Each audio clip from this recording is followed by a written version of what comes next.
I grew up on the ocean's edge, and when a storm came, I would sit on the rocky shore and watch the wind blow foam onto the crags.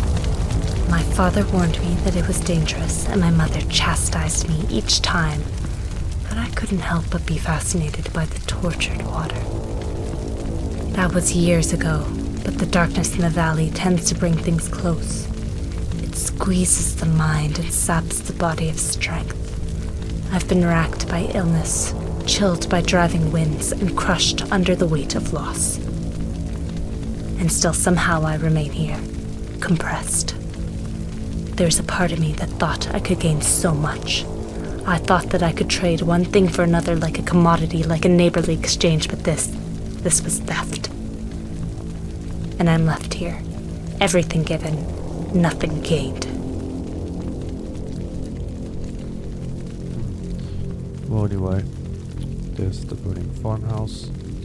I know this game is kind of loud, but hopefully you can hear the narration over the sounds. There's no really main menu or anything, so I can't adjust sound on this one, but you basically just launch the game and enjoy the brief experience. Pretty much it's just a walking simulator. You just walk through this forest. One man, strong in the Lord. One woman, strong in her conviction. One father made brittle by age. 3 sons descending in order, ascendant in intelligence, bravery, skill. 2 daughters, equal in age, caring, brave, confident. 1 dog, mangy, wary. 2 cows who low into the hills every night. Bushels of grain. Bags of seed, pans and sackcloth for clothes, for beds, for bargaining. 1 moon to watch over all, 1 pack to guide the will of each, 1 sovereign, 1 betrayed, all given in time and with great vigor.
Almost wholly contained within them. A ledger of tool check-in and check-out has many entries for one John Kestler before March 1st, 1815, but none after that same day. We know that he was a simple farmer and that his ability to cultivate turnips and other root vegetables was well respected in the community. While most births and deaths were marked in the communal Bible kept by the people of Eilenberg, there is a conspicuous absence of the Kestlers in the accounting of population. It was a common occurrence for a community to strike those they saw as unwilling or unable to participate in community life for their holy logbook, and we can assume that the Kestlers are some of the more than 24 names blocked out in the records that remain. The only personal mention we have of the family is from the secret diary of Helen Goodwell, a close friend of Eileen Kestler. She remarks that ill omens began to appear in Allenburg during the winter of 1814 and that a rash of disappearances in the town had made people afraid. The only family unaffected were the Kestlers. She remarks in her diary, "E does not seem afraid as we all are. I asked her if she had fear of the devil. She laughed at me.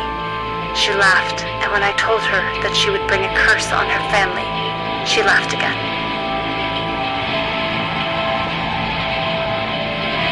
Okay.